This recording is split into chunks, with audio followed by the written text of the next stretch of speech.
Let's start off at number 10 now with the dodo. The dodo is one of the most famous extinct animals of all time, responsible for coining the phrase "as dead as a dodo." The last of these birds was thought to have died out in 1662. They were only found on the island of Mauritius in the Indian Ocean. They lived in harmony with the ecosystem there and had no natural predators until humans arrived and killed them off for food. Scientists discussed the possibility of bringing back the dodo from extinction during a TEDx discussion in Washington DC in 2013. The dodo's closest living relative is the Nicobar pigeon, and some say that one of its eggs could be fused with the cell of a dodo to create a living dodo. Imagine if that happened. It would ruin that phrase. Next up at number 9 now, we have the mammoth. Now this is perhaps the most famous extinct animal of all time. Society has been obsessed with these woolly elephant cousins for decades. Interesting fact for you guys, although most of them did die out about 10,000 years ago, a small population of mammoths survived on Wrangel Island off the coast of Russia until just 3,600 years ago.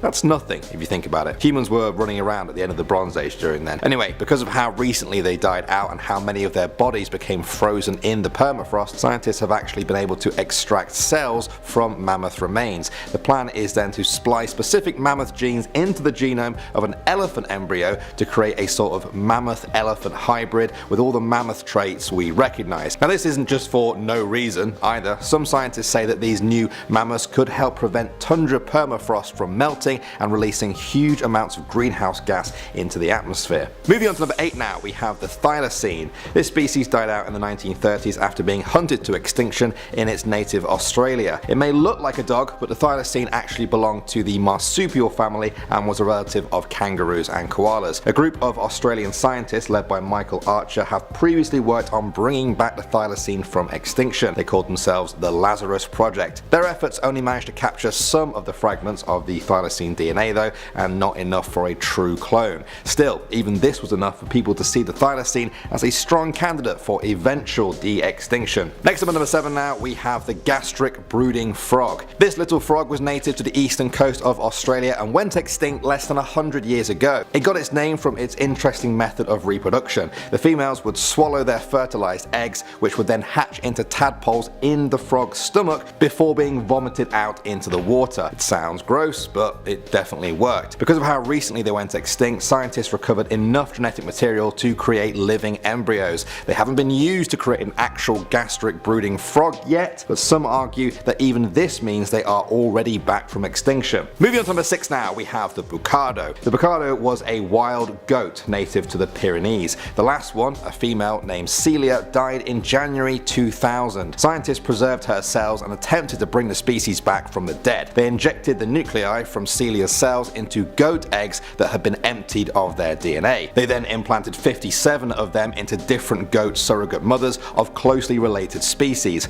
Only 7 of them became pregnant and 6 of those had miscarriages. One of the goats successfully gave birth to a clone though. Fernandez Arias held the newborn calf in his arms. He said it was struggling to breathe and all of their attempts to help failed. The calf died just 10 minutes later. It was found to have a faulty lung caused by a genetic defect. At the time, it was the closest the world has ever come to de-extinction and still remains a possible candidate. Moving on to number 5 now, we have the quagga. The quagga is an extinct subspecies of the plain zebra and lived in South Africa. The last wild quagga was hunted to extinction in 1878. The last captive one died in Amsterdam 5 years later. And because of their close relationship to the plain zebra, some scientists have created the Quagga Project, which is attempting to use selective breeding to create a new subspecies that strongly resembles the quagga. In 2016, the project announced they had 6 individuals showing the preferred pattern. The goal is to have 50 of them and then move them to a protected area for continued breeding. Will this count as the quagga being brought back from extinction?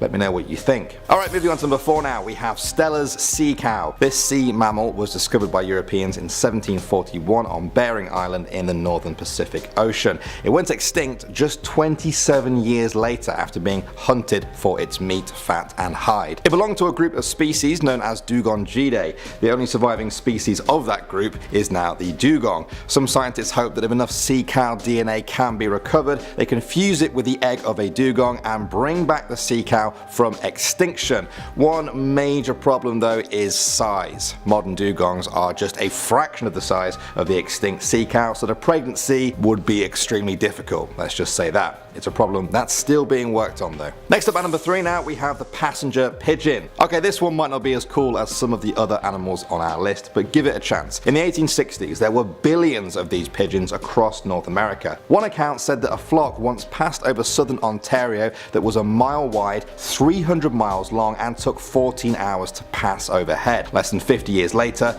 they were extinct, mainly due to mass hunting. Enough specimens have been preserved so that scientists could reconstruct the bird's entire genome. The plan would then be to fuse this with the egg of the passenger pigeon's closest living relative, the band-tailed pigeon. However, there is no guarantee that the band-tailed pigeon will then tend to the egg or even look after any successful hatchlings. Next up at number 2 now, we have the auroch. About 10,000 years ago, the prehistoric settlers of India and Eurasia domesticated the auroch, an animal that looks a lot like a cow. That's because all modern day cattle are the descendants of the auroch. The auroch itself went extinct in the wild, but scientists are hoping to bring it back through back-breeding cattle. This is where they breed cattle together that resemble the auroch. They then take the calves that most resemble the auroch and breed them, etc, etc, until eventually you get something that looks a lot like an auroch. One example of this that's already happened is heck cattle. Here's some pictures of them now. However, some people have debated whether these even really look like auroch. They're also a lot smaller too. Maybe they will get there one day though. And finally, number 1 now, we have the Carolina parakeet. This bird was hunted to extinction 100 years ago. It was native to the eastern US, which surprised me because its plumage would suggest it was much more tropical. Its feathers were also the reason it went extinct. Many of them were hunted so that the feathers could be used in women's hats, which were fashionable at the time. Some remained as pets or in captivity, but eventually they all died out. Now, as with many others on our list, their extinction being quite recent is a reason why they could make a good candidate for de-extinction. Some people worry though that if it was brought back, history would just repeat itself all over again, as their feathers would instantly become valuable. Starting us off at number 10, we have the quagga. Once a prolific subspecies of zebra across South Africa, the quagga was sadly hunted to extinction in the 19th century. The decline in population all started after European colonists took to South Africa and hunted the species nearly into the ground as it competed with domesticated animals for forage. By 1878, the wild population was decimated, although some were taken to zoos in Europe in an effort to rehabilitate, but tragically in the end, the breeding programs were unsuccessful and the last captive quagga died in Amsterdam in 1883. That was until about 100 years later when the quagga became the first extinct animal whose DNA was analyzed, and it was then that scientists discovered just how close a match they were to the plains zebra. By 1987, the Quagga Project began, and their mission is to recreate the phenotype of hair coat pattern by selectively breeding the genetically closest subspecies, which, as we now know, is the zebra. The first foal of this project was born in 1988, and since its early days, they have seen quite a bit of success. If all goes well, the selectively bred quagga like zebras will be released back into the wild. Coming in at number 9, the Cuban macaw.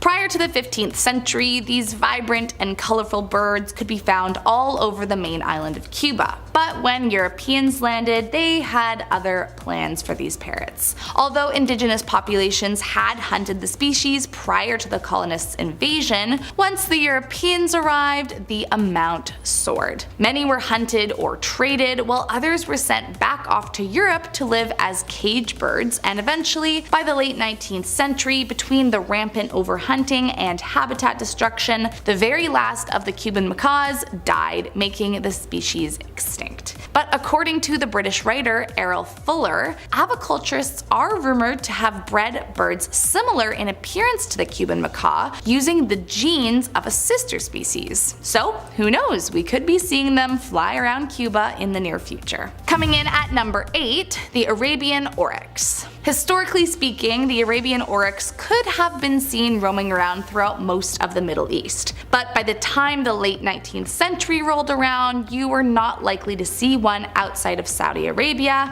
and in the 1930s, the only remaining populations were found either in the Negev Desert in the north or the Rub al-Khali in the south. Tragically, it only got worse from there. Starting in the 1930s, it became fairly customary for Arabian princes and oil companies to hunt down the animal, and eventually the hunts grew to employ as many as 300 vehicles at once. By the middle of the 20th century, the northern population was effectively extinct, and finally the last Arabian oryx died in 1972. Thankfully, a few people had the forethought to send a couple off into captivity, and they were effectively reintroduced into the wild a few years later. That being said, they are still an endangered animal, but interestingly, it is the first animal to revert to a vulnerable species after being declared extinct. So it's definitely getting better. Coming in at number 7, Caspian tigers. During their prime, Caspian tigers could be found in Turkey and through much of Central Asia, including Iran, Iraq, and northwestern China. But with the Russian colonization of Turkestan during the late 19th century, their population began to be threatened. The first problem was obviously that the tigers were being hunted by large parties of sportsmen or military personnel. Until the early 20th century, the army was used to clear predators from forests around settlements and potential agricultural lands. In fact, until World War I, about 50 tigers were killed in the forests each year. By the 50s, they became an officially protected species, but even so, by the 1970s, the last remaining Caspian tigers were gone. However, according to recent findings that the Siberian tiger is the closest relative to the Caspian tiger, discussions have been started about introducing the Siberian tiger into a safe space in Central Asia.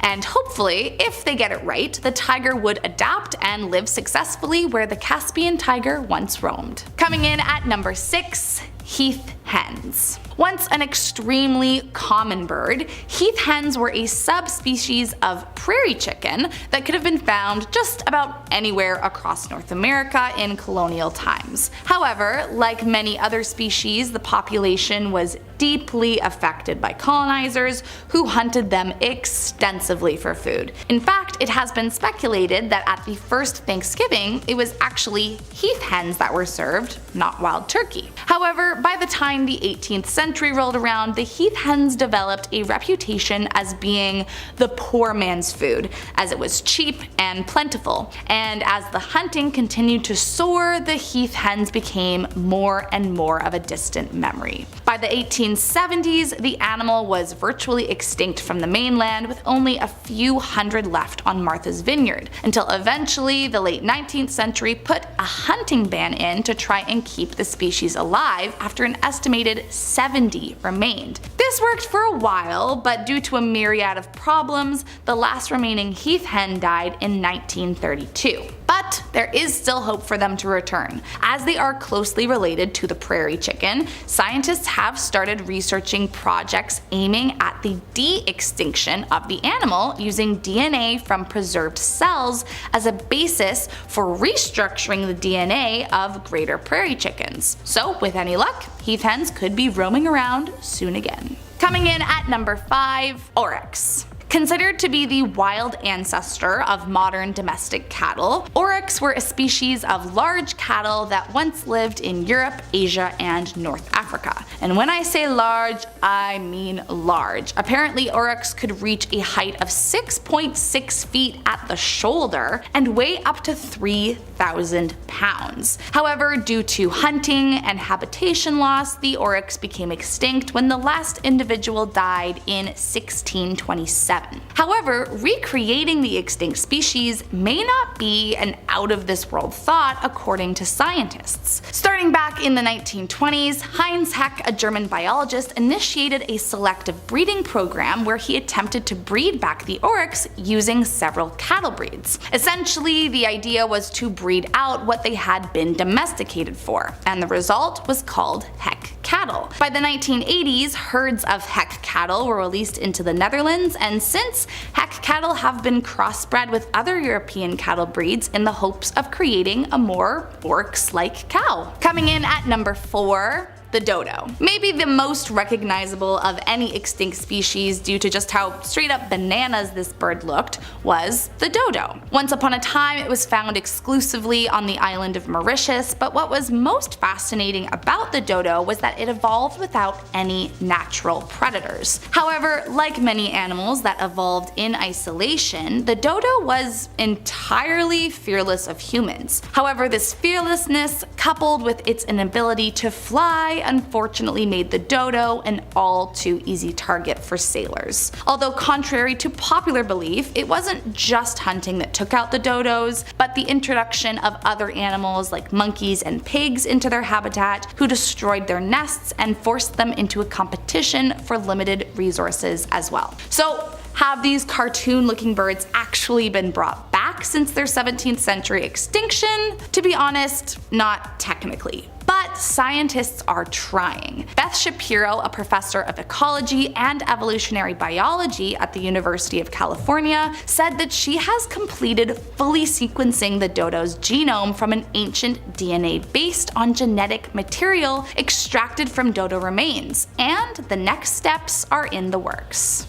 Next up at number 3, the Tasmanian tiger. The Tasmanian tiger was once a carnivorous marsupial native to the Australian mainland as well as the islands of Tasmania and New Guinea. But beginning in the 19th century, they were perceived as a threat to the livestock of farmers, so overhunting was eventually the largest factor in their demise. Sadly, the last of the Tasmanian tigers was illegally captured in 1936 by Elias Churchill and sold off to a zoo where she stayed until her death. But a return of the Tasmanian tiger could very well happen in our lifetime. In 1999, the Australian Museum began a cloning project for the animal, an endeavor that was initially dismissed as a publicity stunt. But in 2002, researchers successfully extracted replicable DNA from the specimens. Now, fast forward to August of last year, and the University of Melbourne announced it will be partnering with a company called Colossal Biosciences to attempt to recreate the animal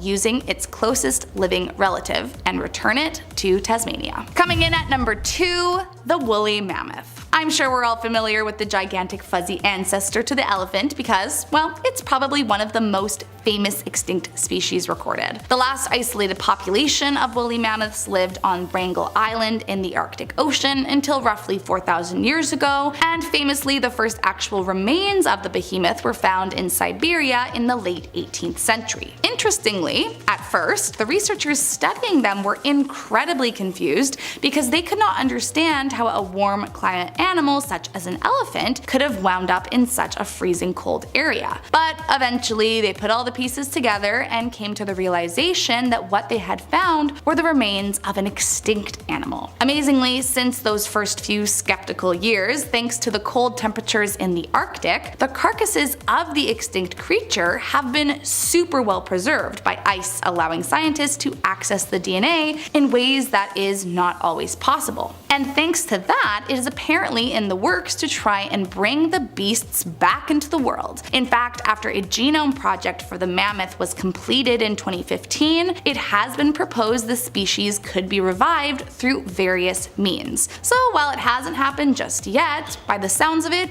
it could be any day now. And last up in our number 1 spot, the Pyrenean ibex. While there are many genetic testings in the works along with breeding of similarly extinct species with the hopes of adaptation, if we are talking about an actually extinct animal that has been successfully brought back to life, then the Pyrenean ibex is in a league of its own. During its prime, it was often found in areas like France, Portugal, Spain, and Andorra. However, starting in the late 19th century, their population began to dwindle until eventually the Pyrenean ibex was officially declared extinct in 2000. But the amazing thing about this animal is that unlike any of the others on this list, 3 years after the last one died, scientists used its frozen cells to clone a calf, making it the first and only animal to have a living specimen exist post-extinction. Now, the caveat is that sadly the clone did not survive long after birth. It actually died a few minutes later due to a lung defect. But it did prove that it could be possible to actually bring a species back from the dead. Number 10, the dodo. In the words of my roommate,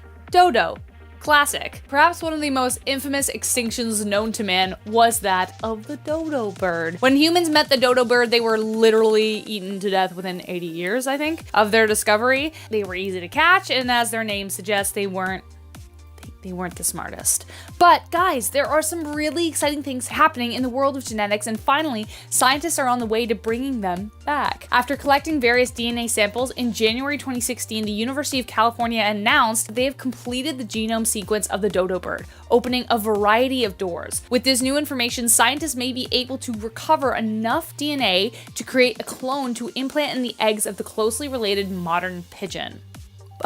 Number 9, the thylacine. The story of the last known thylacine or Tasmanian tiger is very sad. His name was Benjamin, and after thousands of his species were eradicated for fear that they'd eat Australia's cattle, he was the last one left. He was a resident in the Beaumaris Zoo in Hobart for a while, until one night, out of neglect, they didn't let him back into the kennel. He died of exposure, and his body was thrown into a dump. So sad. But Michael Archer believes we owe it to Benjamin to bring him back. There is one surviving sample of the thylacine that was pickled in alcohol. Unfortunately, some of the samples were contaminated by careless human DNA, so people reaching in going, ooh, look, it's so weird, and then dropping it back in. But the teeth contained viable samples. In fact, they were able to splice the thylacine cells successfully with a mouse. Archer even argues that should we be able to bring them back, that they could thrive in the Tasmanian ecosystem still, as not much has changed. As we will discover on this list, there's a lot we can do now when it comes to cloning, so it is only a matter of time before we see them again. Number 8,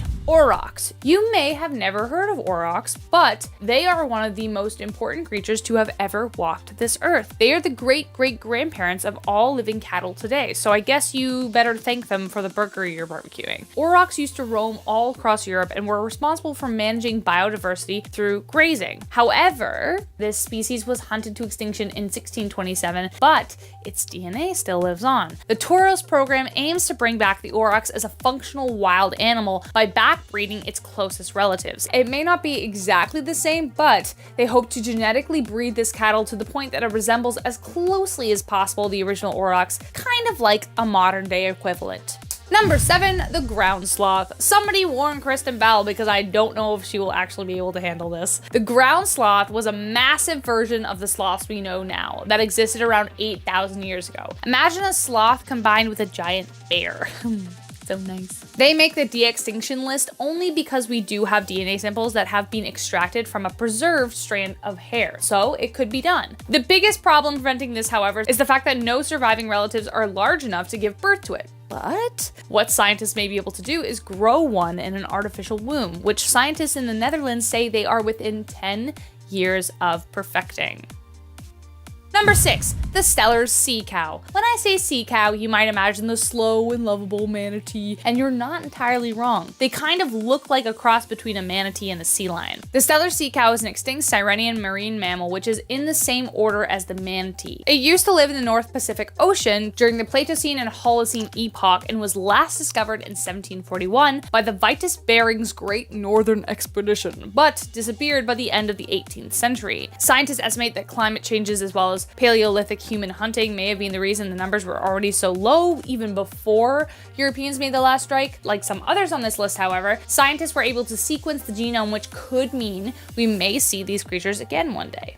Number 5, elephant shrew. It may surprise you to know that though a lot of big awful things might have happened, some good did come out of 2020. The elephant shrew is just one tiny but apparently mighty example. For just over 50 years, not a single elephant shrew had been spotted, which led scientists to believe that sadly this little long-nosed mouse was a lost species. Since the 1970s, any information derived from the species was found through examinations of historic specimens. But in August 2020, a team of researchers researchers and academics reported the opposite, that they were indeed alive and apparently well. Somehow, these little creatures were able to rebuild their numbers and are now thriving across the Horn of Africa once again.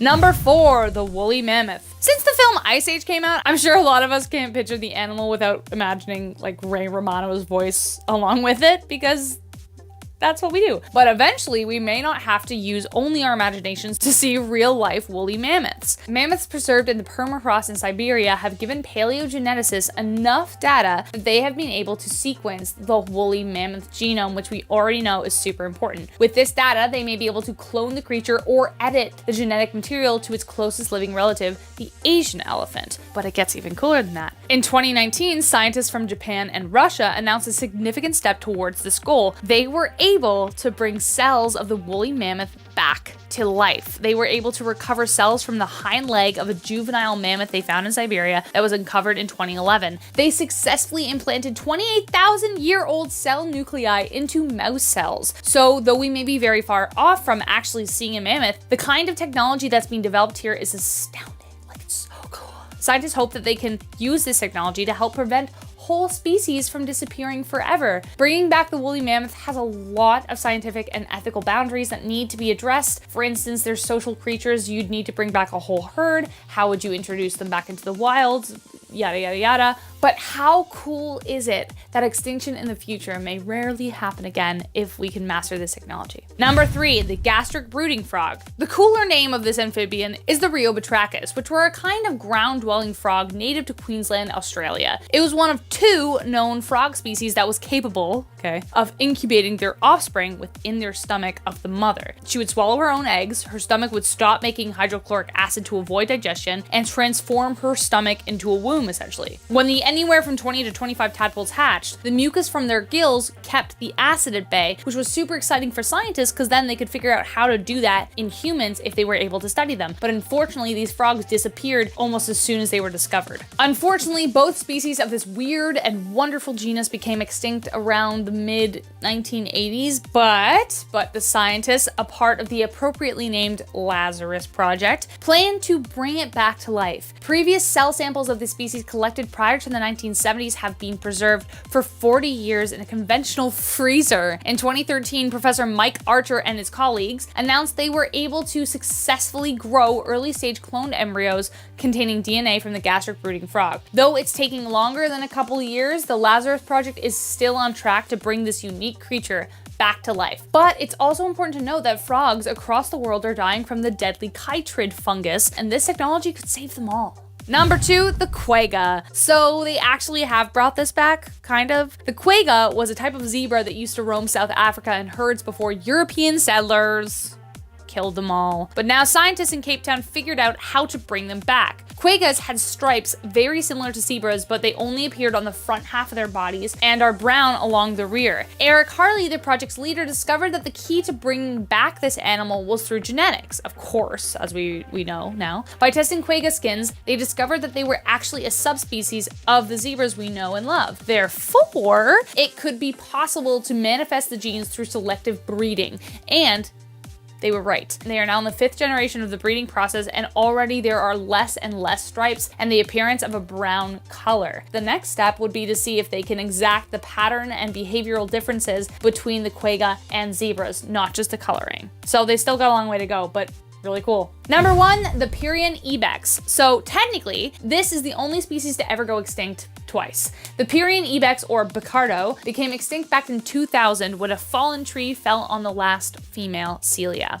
Sad way to go. But scientists were quick to freeze some of the cells in liquid nitrogen. With these cells, they were able to clone a calf in 2003 that was brought to life for only a few minutes before it died. Despite the loss, it was a historic event in history and the first de-extinction. Now they still plan to use the 14-year-old cells of Celia, but first they must see if they are still alive. In addition to this, they are also attempting to clone embryos and implant them in female goats. So they did it once. Who is to say they won't be able to do it again? But maybe with bigger prey. Kicking off the list at number 10, the Steller sea cow. Stellar indeed. Okay, the Steller sea cow was named after George Wilhelm Steller, who discovered this massive creature in 1741 during the Vitus Bering's Great Northern Expedition. They found her right after the crew became shipwrecked. What a lovely surprise to an otherwise horrible situation. They were around over 2.6 million years ago, and they were no match for humans. They only swam about a meter deep, and once humans came into the picture with, hunting and aggression and everything, they were quite easy to hunt. George Steller commented that the animals had an uncommon love for their families, which in turn made it even easier for us to hunt them. Considering the 1-year gestation period, the species just couldn't reproduce fast enough to keep up with our hunting.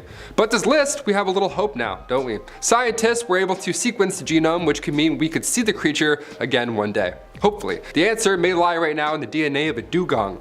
Dugongs are the cow of the sea. You know what? They're great. Let's have all the cows of all seas back immediately. Number 9, passenger pigeons. The passenger pigeon once ruled the skies over Canada as recently as the 19th century. Billions of these bright orange birds would just paint the skies. They would fly in flocks so large it would block out the sun for a short amount of time. Isn't that beautiful? It's like some Lion King stuff right there. But only a few decades passed and passenger pigeons are now no more. So what happened? Well, the very last passenger pigeon, her name was Martha. She passed away in the Cincinnati Zoo back in 1914, so we took a look at her DNA to see if Martha held any secrets to her extinction. They discovered Martha had a low genetic diversity for such a growing population. Natural selection and hunting obviously just eliminated the coolest looking bird out there by far. A little different than the pigeons we have today, that's for sure. The last one died in 1914, but in 2019, paleontologists found remains of the pigeon protected in indigenous lands in Canada, up in Northwest Territories. They blended passenger pigeon DNA with Archaeopteryx dinosaur DNA. Yeah, we're bringing back pigeons with a hint of dinosaur.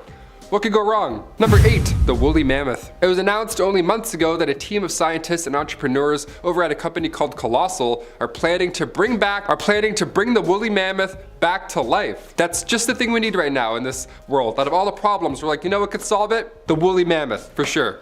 That'll bring jobs back. The Siberian tundra thousands of years ago was once full of these woolly mammoths, but climate change began to slow them down just a little bit. And humans also needed food, so that surely didn't help. These guys provided warmth and, well, look at them, obviously a lot of food. Genetics company Colossal raised over $15 million to try and bring this thing back to life. Honestly, I hope it works, but then, now what? All these things are great scientifically, but it's like, and then what? Number 7, the dodo bird.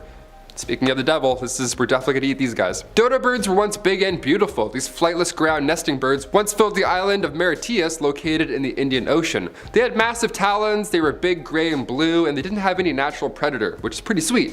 They didn't have one until we came along. Around 1507, the island was discovered by Portuguese sailors and, well, the rest is history. They were the easiest bird to hunt, hence the phrase dead as a dodo. They weren't just loved by sailors either. We're not just 100% here to blame, Monkeys, rats, pigs, any animal that made its way to the island easily had their eggs for lunch. So yeah, it didn't take a long time for the dodo bird population to be completely wiped out. The last dodo was hunted in 1681, but can we bring back the dodo bird? Are we doing it? I think we're gonna do it. Scientists found an extremely well-preserved dodo skeleton back in 2007, so we may have a chance at picking some DNA apart here. A research facility near Melbourne, Australia is currently trying to use pigeon genes to bring this bird back to life. I'm all for the idea of bringing back an animal. Scientifically, that's a feat in itself, but do we really think nobody's gonna make dodo chicken wings? I'm just saying. That's just a problem waiting to happen. Number 6, Pyrenean ibex. The last Pyrenean ibex was a female named Celia. A falling tree sadly killed her in 2000. She was a subspecies of the Spanish ibex, and the Pyrenean ibex were native to the Pyrenees Mountains on the border of Spain and France, as her name hints towards. Back in the medieval ages though, their population was reduced drastically to an endangered level. So it wasn't just recently, it was way back, because of, again, we got hungry. They were all over the place, and knights and swords and bows and armies to feed. They were hunted down, sadly. Disease spread by humans also played an important role in their demise during this time. The Pyrenean ibex was successfully cloned and brought back from extinction for 7 minutes. So we actually did this one. DNA from the last living lady was implanted in the womb of a domestic goat. Lung complications are why the clone didn't last, but listen to what I just said. They made a clone. 7 minutes is a start. I think I could handle a clone of myself for 7 minutes, and then after that I'm tapping out. Number 5, Tasmanian tiger. Once native to Australia, the Tasmanian tiger, also known as the thylacine, It was a massive carnivorous marsupial that went extinct around the 1930s. Major factors here, as you guessed, climate change, hunting, and its genetic diversity wasn't all too great. It was sad on one hand because these beautiful creatures disappeared so recently, but it's recent enough that we have a shot at bringing them back. So we're like, but maybe. Yeah, imagine looking outside and seeing this thing on your front yard. Are we ready for this? Specimens still remain preserved in jars. Thank God for those jars. About time we open those things up, right? All those jar guys are like, finally, pull this one out. Already we have some of the Tasmanian tiger genes present after scientists inserted them into a mouse fetus. The Australian Museum has been working hard to bring this beast back to life. They're only still lacking the DNA to fully recreate it. So if you have any jars of Tasmanian tiger parts, help us out, hit those thumbs. Number 4, the great auk. Once thriving in colonies off North Atlantic coasts, the great auk would grow to 30 inches long and its tiny wings would be only used to swim. Had little tiny wings. The wings were much smaller. They were about 13 centimeters long, little flappy arms. No wonder they couldn't fly. Look at these things. Oh my God. They were cute, but obviously they were quite defenseless. Around the 1500s, European fishermen discovered this perfect area for hunting, and it just happened to be where most of these great auks were hanging out. Newfoundland looked like the iceberg from Club Penguin, and then we just rolled in and we're like, we are so hungry. It was packed, so they rapidly declined, and by 1950, the last 2 known specimens were hunted by a single fisherman on Eldey Island, just off the coast of Iceland. Scientists plan on using genetic information extracted from their fossils or preserved organs. Remember those jars of organs, always coming in handy. They plan on editing their DNA in the closest living species, which is now the razor-billed auk. The organization Revive and Restore is behind the wheel on this one, and I'm hoping they pull it through. Number 3, the moa. This New Zealand bird went extinct about 600 years ago. Moa were these flightless birds, massive might I add, and archaeologists first discovered its fossil in a cave. Its flesh and everything was still attached, that's the gross part. These ancient birds would reach about 5 feet tall, and when you think of dinosaurs, you probably think that's quite petite in comparison. These birds stopped flying right after the dinosaurs went extinct. Interesting timing. According to biologist Matthew Phillips from the Australian National University in Canberra, these birds safely roamed the land after they didn't need to make these daring dino escapes in the sky. They walked around, got fat, and would hang out in caves. Honestly, pretty ideal. Phillips says this is an advantage when it comes to birds and evolution because wings, be it big or small, kill energy. So it might seem a little depressing to watch a creature lose the ability to fly, but it's because they're eating good, they're comfortable now. Scientists have now found more moa DNA from ancient eggshells, so it's possible that we may see these fatties soar the skies once again. Number 2, Megatherium. AKA giant ground sloths. That's a bit of a nicer name. Yeah, sloths. Let's bring those back. Wait, they're already here. I'm confused, Taylor. Sloths used to be a lot bigger than we think. We often look at them now for being so slow and silly. The movie Ice Age or Zootopia, they sure didn't help their case. Now, of course, the giant ground sloth is closely related to our modern 3-toed sloth, but luckily for us, today's sloths aren't that big. They're not the same size as an elephant, which is pretty sweet. That would be a horror film. If a giant elephant-sized sloth started to climb that tree, slowly, might I add, I'd be sick. We may be able to bring this one back, although they died off 8,000 years ago. DNA samples were extracted from their hair remains, so the next step now is to develop a fetus in an artificial womb. That's the hard part. That's where science and technology might just do the rest. But as of right now, we've got a pile of hair. We're like, maybe. And finally, number 1, the gastric brooding frog. I'm a big fan of frogs and toads, all that stuff. Except for when they hatch eggs out of their back. That's arguably the worst thing I've ever seen in my life. We'll maybe show you after, maybe, I don't know. These gastric brooding frogs would swallow their eggs and then hatch them out of their mouth. So if you watch them give birth in reverse, it would be pretty confusing. That would be a horror film. They went extinct back in 1983, but scientists have figured out how to implant these dead cells into a fresh egg from an entirely different frog species. Let's just hope these new ones aren't born out of your back. Starting off this list in our number 10 spot, we have the woolly mammoth. We would certainly be missing a very important animal on this list if we didn't include the woolly mammoth. These guys were of course a species of mammoth, and in fact, they were one of the last in line of mammoth species. Because of the fact that in both Alaska and Siberia there were frozen carcasses discovered, they're actually one of the most well-studied extinct creatures. Exactly why or how they were driven to extinction is widely debated, and another thing people like to debate is whether or not we should try and bring them back. There was a genome project completed in 2015, and since then it has been proposed that the species could be revived through a few different means, but no one yet has taken the leap. Here's the thing though, there's a new company that is pretty set on de-extincting woolly mammoths, and they have a new investor. This investor is called In-Q-Tel, and they are registered as a non-profit venture capital firm that is funded by none other than the CIA. They claim that the interest in this company is less about mammoths and more about the capability to do such crazy projects. What do you guys think about reviving extinct animals? Are we on board? Are we terrified? Let us know down below in the comments. Number 9. Passenger pigeons.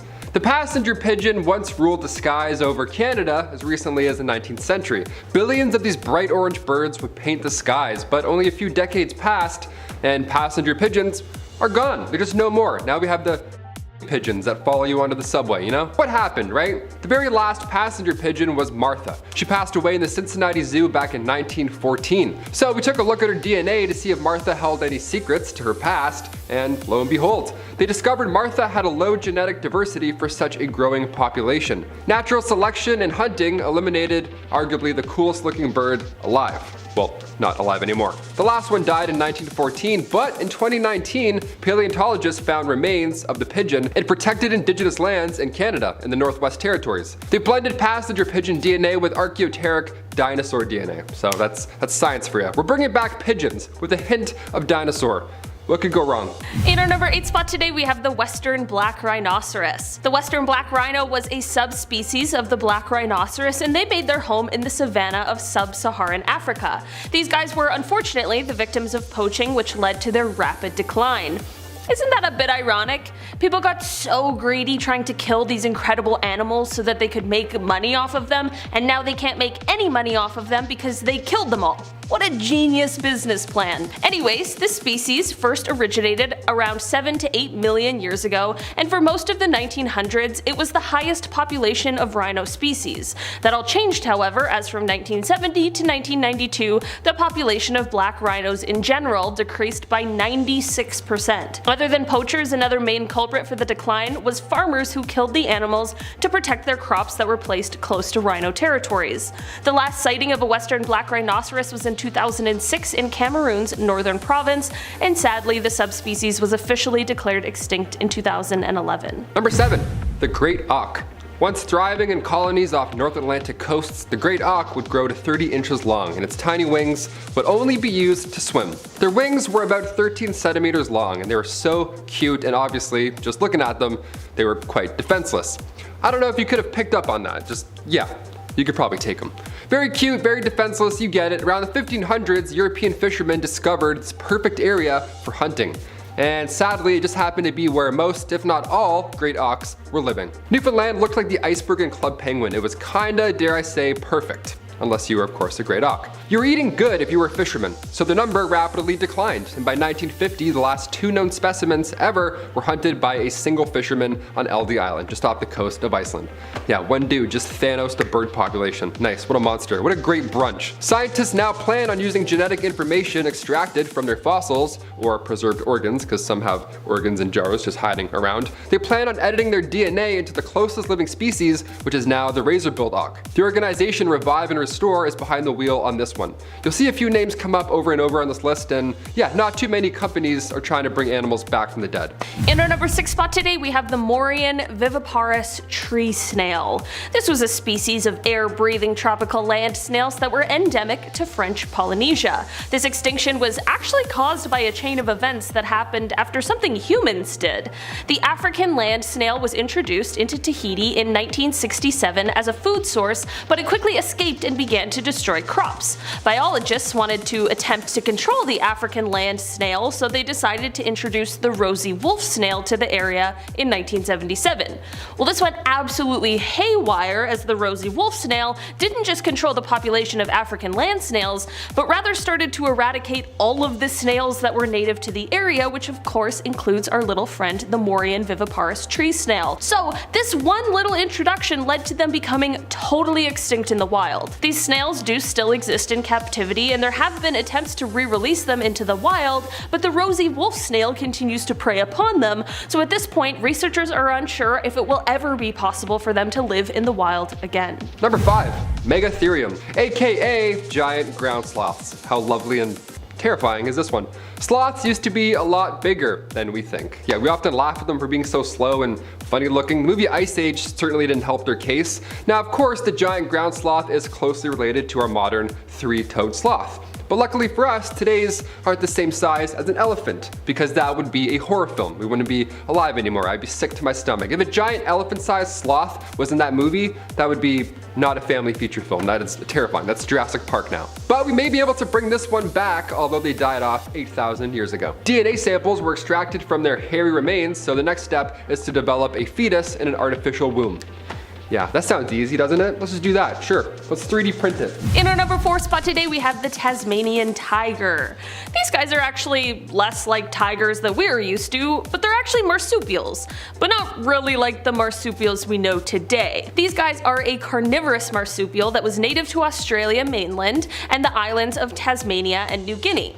These guys had anatomy and adaptations that bared similarities to both tigers and wolves despite being unrelated. They were certainly an apex predator at their time, and as of now, their closest ancestors that are still surviving are the Tasmanian devil and the numat. Because of these living relatives, it is thought that scientists might be able to bring back these creatures by selecting certain parts of their DNA and sort of selectively breeding the species back into reality. Number 3. The moa.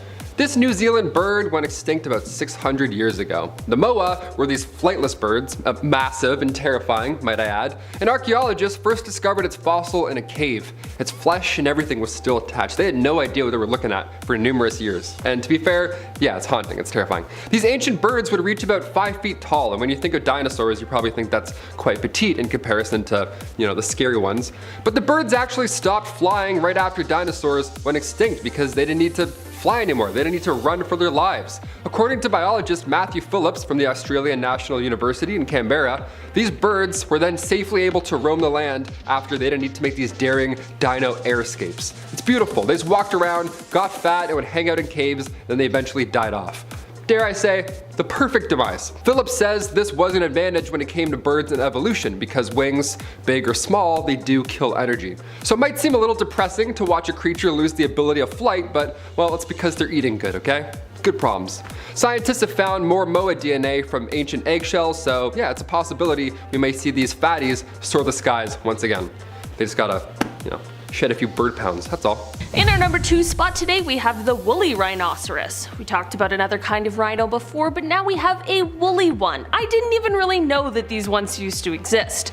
These guys were a species that was quite common in Europe and Asia during the Pleistocene, and they survived up until the end of the last glacial period. These guys were an animal that is seen depicted in cave paintings, and we have even discovered their bones and remains that were mummified and preserved in permafrost. These guys were stocky and they had a thick woolly coat which helped them survive in the cold tundra environment. In 2020, there was actually one of the best preserved remains of one of these animals ever found, which is a remarkable scientific discovery, but it has now prompted the questions about possibly reviving the species. And finally, number 1. The smartest of them all, the biggest, baddest, the dodo bird. Dodo birds were once big and beautiful. They once filled islands all over the Indian Ocean. They had massive talons, they were gray and blue, they didn't have any natural predator, it was great. And then humans came along. Nice, way to go. Put that thumbs up for just f***ing up everything possibly around us. Around 1507, the island was discovered by Portuguese sailors, and yeah, the rest is history. We can probably figure out what happened there. It was delicious, dare I say. They were the easiest bird to hunt, hence the phrase, dead as a dodo. They're kind of stupid. They weren't just loved by sailors either, they were not 100% to blame here, okay? Monkeys, rats, pigs, any animal that made its way to these islands easily had their eggs for lunch, and they were pretty big, they were nice. Over easy. So it didn't take a long time for the dodo bird population to be completely wiped out, cause yum. The last dodo was hunted in 1681, but could it be? Could we bring back the smartest dodo bird? Possibly. I don't really want this to happen, it'd be terrifying, but it might. Scientists found an extremely well-preserved dodo skeleton back in 2007, so we may have a chance at picking apart some DNA. A research facility near Melbourne, Australia is currently trying to use pigeon genes to bring this bird back as well. So yeah, I can't wait for dodo bird chicken wings. That's gonna be a nice combo. Number 4, ooh, number 3, definitely number 3. Starting off this countdown, we have the California condor. The California condor is the largest vulture and land bird in North America. From tip to tip, its wings stretch about 10 feet. It's got a big wingspan. They also can fly as high as 15,000 feet in the air. Now these vultures used to live all throughout the southwestern US into northwestern Mexico, but during the 20th century their population started to decline due to pesticides, poaching, and loss of habitat. By 1987 there were so few left that scientists declared them extinct. During that time there were only about 27 or less in the wild. But don't worry, the US government actually helped save these animals. They created a captive breeding program and set it up in a number of zoos across the country. This program is said to be one of the most expensive conservation projects in US history. It cost about $35 million and $2 million per year to keep it up. And slowly but surely they helped increase the amount of condors. As of 2019, their population is at 118. Some of the birds have even been reintroduced into the wild. They are still at risk, but all the birds are tagged and the US are keeping a close eye on them to make sure they never get near extinction ever again. In our ninth spot today we have the Somali elephant shrew. Now don't be fooled, this isn't an elephant, but it does have a long pointed snout like an elephant. It's as small as a mouse and kinda looks like one too, but they aren't actually a shrew. That rhymed. In fact, they are related to aardvarks, elephants, and manatees. You heard me correctly. These tiny little creatures are related to elephants and manatees. How? I don't understand nature. Anyways, the last recorded sighting of this creature was in the 1970s. After that, scientists declared the species extinct. That was until August of 2020. A team of researchers were out doing studies when they came across these tiny little creatures. From there, they decided to try and see how many elephant shrews were left in the wild. So they set up more than 1,000 traps with a tasty treat of peanut butter, oatmeal, and yeast inside. In total, they came across 12 elephant shrews of the same species. Now thousands of these little guys are back and are no longer threatened or in danger. Moving on to number 8, we have the Bermuda petrel. This is the second rarest seabird on the planet. In fact, it was last seen on Nonsuch Island in 1620. They literally thought it was extinct for over 300 years. They went extinct because their habitat was destroyed by sea erosion and hurricanes. But then in the 1950s they were like, surprise! No, we're here to stay, we're just playing. So in the 1950s their nest was spotted east of Bermuda with a few birds nearby. In 1951, 36 of these birds were rediscovered, and as of 2021 their population is increasing. The government created new nesting sites for these seabirds, and as of spring 2020 there are a total of 134 breeding pairs. We went from 18 to 134. Hell yeah. But according to conservation officer Jeremy Medrios, he said, and I quote, "It's an ongoing recovery, an example for threatened species around the world in an era when encroachment on and destruction of habitats is putting more species at risk than ever before." Well spoken. In our 7th spot today we have the horned marsupial frogs. These little guys are so freaking cute. Like, just look at them. They have like weird pointy eyeball horns. But its eye horns aren't the only thing that makes this frog pretty weird. Its eggs develop in a pouch on the female's back, and when they hatch, you got fully formed frogs instead of tadpoles. That's pretty unusual for frogs. Anyways, these frogs live in the tropical rainforest in Ecuador, but due to habitat loss from oil palm crops, timber, and mining, the frogs went extinct around 2005. They were declared extinct for 13 years until 2018 when they made a comeback. Since extinction, they now have a population of 350 with 18 new species. Moving on to number 6, we have the takahe. The takahe are flightless birds that are native to New Zealand. They honestly kind of look like peacocks without the big colorful feathers. It's because they have the same bluey greeny colorway. In the 1890s, their population began to decline due to hunting, competition for food, predators, and habitat loss. By 1890, 1998, they were declared extinct. But then, 50 years later, a small group of them were discovered high in the Murchison Mountains. As of 2019, the population is 418. It is said to be growing at a rate of 10% per year. Slowly but surely. In fact, the rediscovery of this bird inspired New Zealand's longest running endangered species program.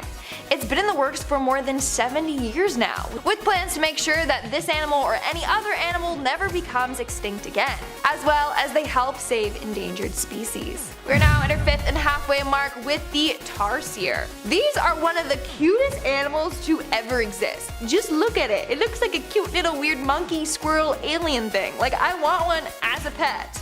Anyways, this interesting creature is considered a nocturnal primate, but scientists still don't know much about it. One of the reasons being is that scientists thought that they went extinct in the 1920s. But in May of 2000, while checking a rat trap that they had set up in a forest, scientists discovered that they had actually accidentally caught a tarsier. Sadly though, this little dude was dead. But still, they were like, oh shoot, these creatures are back! Then in 2008, researchers found a family of them in Lore Lindu National Park. Nowadays, it's believed that there are only 5,000 to 10,000 of these animals in the whole world. And that number is sadly falling again instead of rising. It's because these little creatures don't live too long in captivity. In fact, when they are in distress, they apparently try and take their own lives. So that's a reason why it's hard to look after these little guys and keep them off of the endangered list. In our 4th spot today, we have the golden lion tamarin, but I like to call it the golden majestic monkey. Like, look at this thing! Look at its luscious locks. It's got nicer hair than me. Anyways, this orange primate is located in Brazil's Atlantic forest. But sadly, with its habitat being destroyed, the population is at great risk. In the early 1970s, so few of them were alive in the wild that they were declared extinct. But with the help from the World Wildlife Federation, public charities, and 150 zoos, Brazil's government has been able to help these monkeys. There's now a healthy population of them being looked after by zoos all over the world. Plus, they have already breeded and reintroduced around 1,700 of these majestic guys back into the wild. It's sad, but the main threat these guys face is urbanization of the area. They're losing space to call home, and that's what's putting them at risk the most. Moving on, number 3, we have Catagonus wagneri. Now, these animals are weird because just look at them. They look like gray hairy pigs or warthogs, but without the little horns. Either way, I still find them cute. Back in the day, this creature was discovered from early fossil records. Then in 1974, a biology professor from University of Connecticut was on a National Geographic research expedition when he rediscovered these creatures.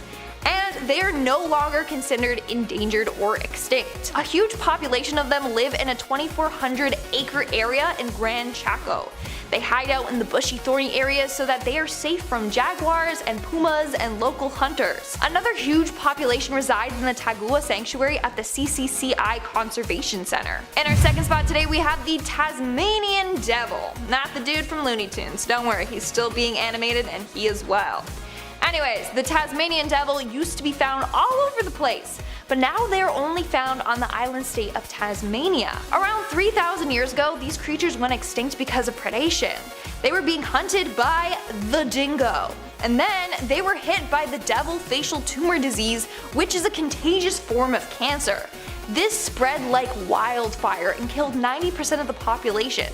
As a result, they were declared extinct. But over the years, the creatures were reintroduced to wildlife sanctuaries and have been introduced in New South Wales and Australia. This has helped save the population.